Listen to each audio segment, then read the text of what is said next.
নাফরমান। তোমরা যারা এক ওয়াক্ত নামাজ পড়ো না, আরে অসভ্য, আর কি বললে তুমি বদলাইতা? মানুষের বাচ্চা এত অসভ্য হয় কেমনে? মুসলমানের বাচ্চা এত বড় বেহায়া হয় কেমনে? যে তার মায়ের দুধ খাইছে, ইমানদার মার, সে এত বড় নির্লজ্জ হয় কেন? এত বড় ঘাউরা ঘাটতারা হয় কেন? বলেন। আমি তো প্রতিদিন বলি, এত বড় আসমান জমিন, এত বড় কুল কায়নাতের মালিক যেই আল্লাহ মহান রব্বুল আলামিন, যার হাতে আমার অস্তিত্ব, আমার মাথার চুল থেকে পায়ের নখ ভেতর বাহির, যার সিদ্ধান্তের উপরে টিকে আছে, যার ইচ্ছায় আমার হাত নড়ে, পাও নড়ে, যার ইচ্ছায় আমার চোখের পলক পড়ে, আমার নিঃশ্বাস আসা যাওয়া করে, সেই আল্লাহ, সেই মহান রব্বুল আলামিনের সামনে যার ঘাড় নয় না, সেজদা করে না, তার চাইতে বড় ঘাটতেরা, গাদ্দার, বেয়াদব আল্লাহর জমিন আর কেউ হইতে পারে না। এজন্য বেনামাজি, তুই সবচেয়ে বড় ঘাউরা, তুই ঘাটতেরা বেটা, তুই গাদ্দার। কার সাথে গাদ্দারি করছো টের পাও না? হ্যাঁ, তুমি কি মনে করছো আল্লাহ রে? কি ভাবছো? কি তা আল্লাহ? আল্লাহকে কি মনে করছো? আল্লাহ প্রধানমন্ত্রী, প্রেসিডেন্ট, এই সামান্য একটা দুনিয়ার মালিক, কত বড় শক্তিধর মালিক, তার সামনে যার মাথা নয় না, তার চাইতে বড় অহংকারী গাদ্দার, অভিশপ্ত আর কে হইতে পারে? একটা বারের সেজদা না দেওয়ার কারণে, একটা সেজদা, আদমকে দুইটা সেজদা দিতে বলে নাই, একটা মাত্র সেজদা দিতে বলেছে। একবারের সেজদা, একটি সেজদা না দেওয়ার কারণে অনন্তকালের জন্য ইবলিস অভিশপ্ত হয়ে গেছে। কি খামখেয়ালি কথা, কত বড় ভয়ের কথা! আমি আর তুমি সারাদিনে 5 ওয়াক্ত নামাজে কতগুলো সেজদা ছুটে গেছে। খামখেয়ালি। আপনারা অনেক অভিভাবক, আপনার ছেলে শিক্ষিত হইতেছে, গোড়ার ঘাস হইতে আছে, আপনার ছেলে গোড়ার ঘাস, ঘোড়ার ডিম পারতেছে আপনার ফুতে, আপনার জিয়ে, যে সেজদা করে না, যে নামাজ পড়ে না, যার কোনো লজ্জা হায়া শরম বলতে কিছু নাই, ছেলে মেয়ে অবাধে হাঁটতেছে, দিবা নিশি মোবাইল, অশ্লীল ছবি, নাচ গান, জিনা ব্যভিচারের দৃশ্য, সমবয়সী বন্ধুদের সাথে আড্ডার মধ্যে শুধু নারীকে নিয়ে অশ্লীল কথা, জিন্দিগির এই যাদের রঙ্গরসের জীবন, আপনার ছেলে শিক্ষিত হচ্ছে না, গণ্ড মূর্খ আহাম্মক হইতেছে। এরে শিক্ষিত বলে না। যে মনিব চেনে না সে শিক্ষিত কিভাবে? যে বানানেওয়ালা চেনে না সে আকলমন্দ কিভাবে? বলেন বাবা, বলেন, কি শিক্ষিত হইতেছে? যে পথ চিনে না, আল্লাহর কোরআন ছাড়া পৃথিবীর আর কোথাও পথ নেই,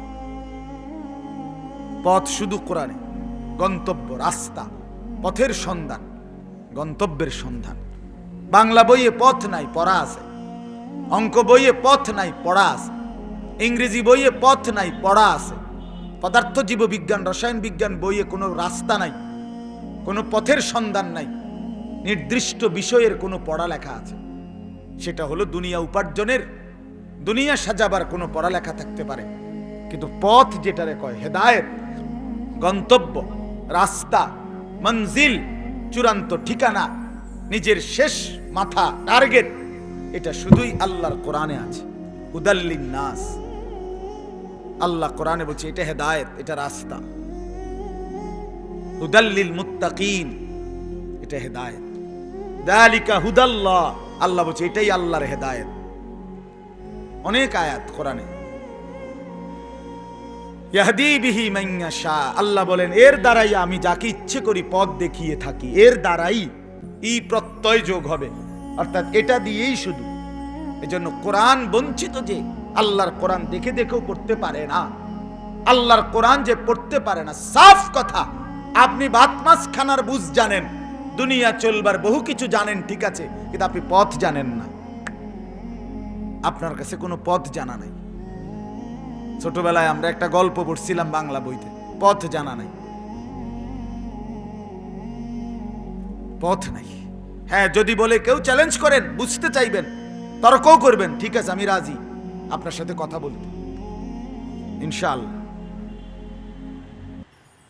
আপনি বুঝাইয়ে দিয়েন আমারে পৃথিবীর আর কোথায় পথ আছে। আমি আলহামদুলিল্লাহ জেনারেল লাইনও পূর্ণ পড়ালেখা করছি, কুমিল্লা ভিক্টোরিয়া কলেজ থেকে মাস্টার্স পাস করছি। আপনি কইয়েন আমারে, বুঝি। সায়েন্স বিজ্ঞান বিভাগ থেকে এসএসসি দাখিল পাস করছি, কওমি মাদ্রাসা থেকে দাওরায়ে হাদিস পাস করছি। আপনি কইয়েন আমারে। ইংরেজি কইলেও, ইংরেজি তো ইনশাআল্লাহ বুঝুক, বাংলাতে কইলেও বুঝুক, কোন বলেন। আর কোথাও পথ নাই, পথের সন্ধান নাই। আল্লাহ তাআলা কোরআনে বলছে, এটা নূর, এটা আলো, এটা হুদান, এটা হেদায়েত, এটা রাহমাতুন, এটা রহমত, এটা বুশরা, এটা সুসংবাদ, এটা মাউইজাতুন, আল্লাহর কোরআন, এটা উপদেশ, এটা বাসায়ের, এটা অন্তর্দৃষ্টি সম্পূর্ণ কথা। সব গুণ শুধু কোরআনে। শিফাউল লিন্নাস, এটা ঔষধ, এটা শেফা, এটা চিকিৎসা। কেন বঞ্চিত করবেন সন্তানকে? দুনিয়া খাওয়ার জন্য? তো দুনিয়া তো আমরাও খাচ্ছি। দুনিয়া বুঝার জন্য? দুনিয়া আমরাও বুঝি। আপনি কিতাব বুঝালেছেন আমার থেকে বেশি, আমরা হুজুরের থেকে বেশি কর। আর হুজুররা বোঝে না কি? কি বোঝে না বলেন না? একজন মসজিদের ইমাম সাহেব, আলেম ওলামা কি বোঝে না?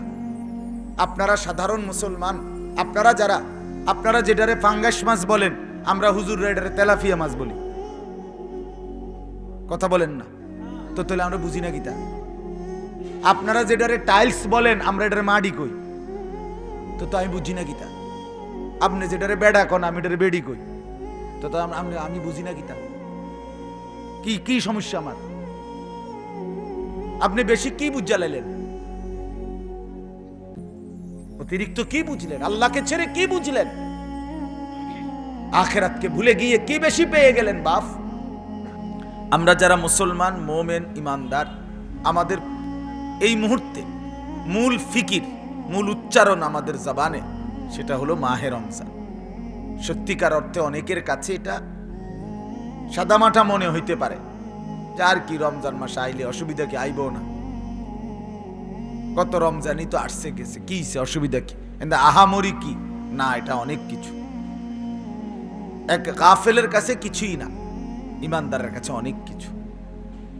এক ফালতু মানুষের কাছে, যার জিন্দিগি শুধুই দুনিয়া, যে শুধু নিজের দুনিয়ার লোভ লিপসা, যে তার দুনিয়ার আয়োজন নিয়েই ব্যস্ত, তার কাছে এটা কিছুই না। কিন্তু একজন ইমানদারের কাছে এটা অনেক বেশি আকাঙ্ক্ষার বস্তু, প্রিয় বস্তু, মাহে রমজানকে পাওয়া। আমাদের প্রিয় নবী সাল্লাল্লাহু আলাইহি ওয়াসাল্লাম সারাটা জিন্দিগি যিনি আল্লাহ তাআলার হুকুমের উপরেই ছিলেন, এক চুল আল্লাহর নাফরমানি, কোন রকম ভুল ভ্রান্তি যার জীবনে হয় নাই, করেন নাই, যিনি মাসুম, প্রিয় নবী সাল্লাল্লাহু আলাইহি ওয়াসাল্লাম। ভাই, এই হাতে ধরা মোবাইল এগুলো নামান, নামান, যাদের হাতে ধরা মোবাইল এগুলো সব নামান বলছি, একটা উঠাবেন না, একদম না। যে কথা শুনবেন না সে উঠে চলে যান। খামখেয়ালি মানুষ এর জন্য ওয়াজ বলতেছি না। এই হাতে ধরা মোবাইল যতক্ষণ হাতে থাকে ততক্ষণ জেহান, নজর, ফিকির, দিমাগ শুধু মোবাইলটার মধ্যেই থাকে। শুধু ফিকির একটাই, এটার মধ্যে ঠিকমতো উঠতেছে কিনা। এইটার মধ্যে 50,000 ওয়াজও যদি উঠে, তো হাসরের ময়দানে এই মোবাইলটা ওয়াজ সহ ফেরেশতার কাছে জমা দিলেই তো জান্নাত, ঠিক না? তো এটা কি ফায়দা বলেন? কি অর্থ এটার দ্বারা? এজন্য নিজের শোনা, নজর ওলামায়ে কেরামের দিকে। 3 জিনিস ওলামায়ে কেরামের কাছ থেকে, কোন আল্লাহওয়ালার কাছ থেকে যদি কেউ গ্রহণ করে, তার পরিবর্তন হয়। 1 নাম্বার হলো চোখের নজর।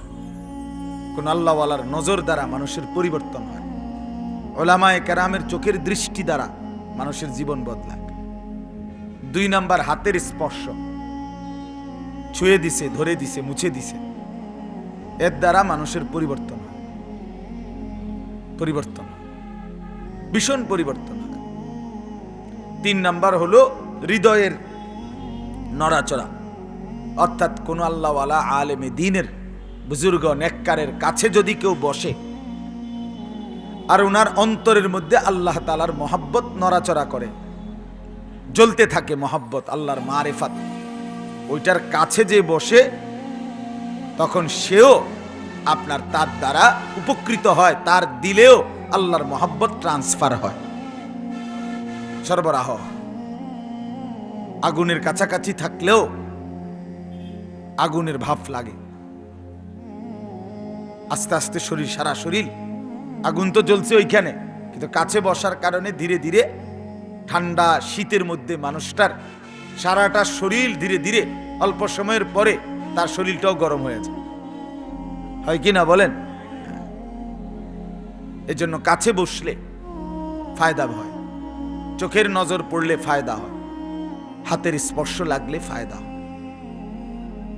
শুধু শব্দ শুনলে হয় না, শুধু বক্তব্য, সুন্দর চমৎকার উপস্থাপনা, আপনি শুধু কেবল গবেষণামূলক কথা শুনলেন, আপনি বুঝলেন যে হুজুর অনেক ভালো, অনেক কিছু জানে, অনেক জ্ঞানী, এটা তো আপনি বুঝলেন, তো এটা তো হুজুরের বিষয়টা না বুঝলেন, আপনার জন্য কি বুঝলেন সেটা বলেন।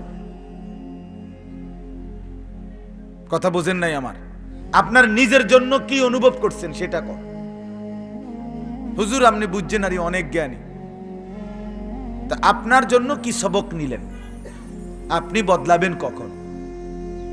আপনি পরিবর্তন হবেন কখন? আপনি এই কথাগুলো শুনবেন কখন? আপনি আল্লাহর কথা মানবেন কখন? আরো কত বছর বললে আপনি বিড়িখানা ছাড়বেন? বলেন, আপনাকে আরো কত বছর বললে আলেম ওলামা কোরআন থেকে সুন্নাহ থেকে সিগারেট খাওয়া ছাড়বেন? বলেন, যারা সুদের ব্যবসা করেন আপনাকে আরো কত বছর বললে আপনি এই অসভ্য হারাম, এই নিকৃষ্ট অভ্যাস, এই হারাম ছাড়বেন কখন? বলেন সেটা কখন? আপনাদের যাদের স্ত্রী বেপর্দা, এই নির্লজ্জ বেহায়া মহিলা কোন দিন পর্দা করবে সেটা বলেন। আপনাদের যাদের ঘরে ছেলে নামাজ পড়ে না, মেয়ে নামাজ পড়ে না, খোদার 365 দিনের এক বছরে কোনো দিন ফজরের নামাজ পড়ে নাই, যে এই অপদার্থ, এই অসভ্য হাইওয়ান, এটারে আর কতদিন পালবেন?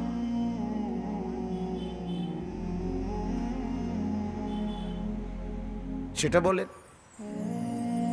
আপনাদের যাদের ঘরে আজকে 10 বছর ধরে টানা প্রতিদিন রঙিন টেলিভিশন চলে, প্রতিদিন আপনার বউ বাচ্চা, স্ত্রী, ছেলে মেয়ে রঙিন টেলিভিশনে নাচ গান, নর্তকীর ছবি, জিনা ব্যভিচারের দৃশ্য, হিন্দি সিরিয়াল, আপনার ঘরে আপনার টাকা দিয়ে বিদ্যুৎ বিল দেন, ডিশের বিল দেন, আর আপনার বউ বাচ্চা আপনার জানা তারা দেখতেছে প্রতিদিন এই অসভ্যতা, এই নোংরামি, এই গুনার নাফরমানি। কোন দিন ছাড়বে তারা সেটা বলেন। সেটার জন্য আপনার প্রস্তুতি কি বলেন? কি আয়োজন করছেন? কি উদ্যোগ নিছেন বলেন বাবা। মনে রাখবেন, রাসূলুল্লাহ সাল্লাল্লাহু আলাইহি সাল্লাম বলেন, স্পষ্ট হাদিস, যেই পুরুষ, যেই অভিভাবক তার স্ত্রী সন্তানের জন্য অশ্লীলতা, বেহায়াপনা, নাপাকি, হারাম, গুনাহ এটাকে মেনে নেয়, স্বীকৃতি দেয়, মেনে নিচ্ছে, খোদার কসম নবী বলছে সেই লোকটা হলো দাইয়ুস, এবং তার জন্য জান্নাত হারাম। সাফ কথা। الديوس الذي يقر أهله الخبث, নবীজি বলছে দাইয়ুসের জন্য জান্নাত হারাম। আর দাইয়ুস কাকে বলে? আল্লাযী ইউকিররু আহলাহু আল খুবুসা, যে তার পরিবার, স্ত্রী স্বজনের জন্য, সন্তানের জন্য অশ্লীলতা, বেহায়াপনা, নাপাকি, হারাম মেনে নিচ্ছে। আপনার ঘরে টেলিভিশন চলে, আপনি জানেন না? আপনি মাটির তলে থাকেন, আপনি বিদ্যুৎ বিল দেন না, আপনার টাকার থেকে ডিশের বিল দেন না, আপনার বেডি যে রঙ রসের তামসা চায় আপনি জানেন না? আপনার ছেলে আপনার মেয়ে যে দিবানিশি আপনার ঘরে মোবাইলে উলঙ্গ ছবি দেখে, আপনি বোঝেন না? এটা আপনি চিড়া খান। আপনার সন্তান যখন বুঝা যাচ্ছে বেনামাজি, যখন সে সেজদাই করেন আল্লাহই চেনে না, তো তার বড় মোবাইল দিয়ে সে কি করে এটা কি আর বুঝার বাকি? আপনি মেনে নিচ্ছেন। আপনার জানা, আপনি আজকে 30 বছর ধরে দেখতেছেন এটা ঘরে, আপনি এটা পরিবর্তনের কোনো প্রস্তুতিই নিলেন না, কোনো উদ্যোগে নাই, আপনার কোনো ফিকিরে নাই, স্বাভাবিক মুডে আপনি এবং আপনার পরিবার এটা করছে অপরাধ। আল্লাহর নবী বলেন একে দায়ুস বলে, আর এই লোকের জন্য জান্নাত হারাম। খামখেয়ালি মনে করেন, জীবনটা খামখেয়ালি মনে করেন না বাপ। এজন্য যুবক ভাই তোমাদেরকেও বলি, প্রতিদিন যখনই আল্লাহর কথা শোনেন, জুমার নামাজের বয়ান, ইমাম সাহেবদের বয়ান, এটা শুধু সময় পার করা না, বা এক বছরে 12 মাসে 52 সপ্তাহ। কত সপ্তাহ? 52 সপ্তাহ আপনি আল্লাহর কথা মসজিদে জুমার বয়ানে শুনতেছেন। এভাবে 30 বছর ধরে শুনলেন, তাহলে কতটি হইল? 30 × 52 বলেন কতগুলো হইল? এতবার আল্লাহর কথা শুনবার পর 30 বছরে আপনি আজও বিড়ি সিগারেট ছাড়তে পারলেন না? আপনার মতো গাদ্দার, সীমালঙ্ঘনকারী, অহংকারী আর কে হইতে পারে? আপনি আজও ফজরের নামাজ পড়ার গুরুত্ব বুঝলেন না? আপনি আজও সুদ যে হারাম এটা বুঝছেন না? আপনি ঘুষ যে হারাম আপনি বুঝেন না? দুর্নীতি, অন্যায়, জিনা, ব্যভিচার, মদ, জুয়া, চুরি, ডাকাতি, অশ্লীলতা, অসভ্যতা, নোংরামি, এটা যে নাফরমানি, আজও বুঝলেন না? আল্লাহর কোরআন থেকে বলার পরও আপনি পাত্তা দিলেন না। রাসূলুল্লাহ সাল্লাল্লাহু আলাইহি ওয়াসাল্লামের হাদিস বললেও আপনি পাত্তা দিলেন, তাই এরপরে আপনারা আর কি বলতো? বলেন, আল্লাহর কোরআনের চাইতে, রাসূলুল্লাহ সাল্লাল্লাহু আলাইহি ওয়াসাল্লামের কথার চাইতে, এর চাইতে দামি কি কথা বলতো আপনার পরিবর্তনের জন্য? আসেনি আর কোনো কথা? বলেন না, কথা কন না। তা আপনারা আর কি বলতো? আর কি বললে যুবক তুই বদলাবি বেটা?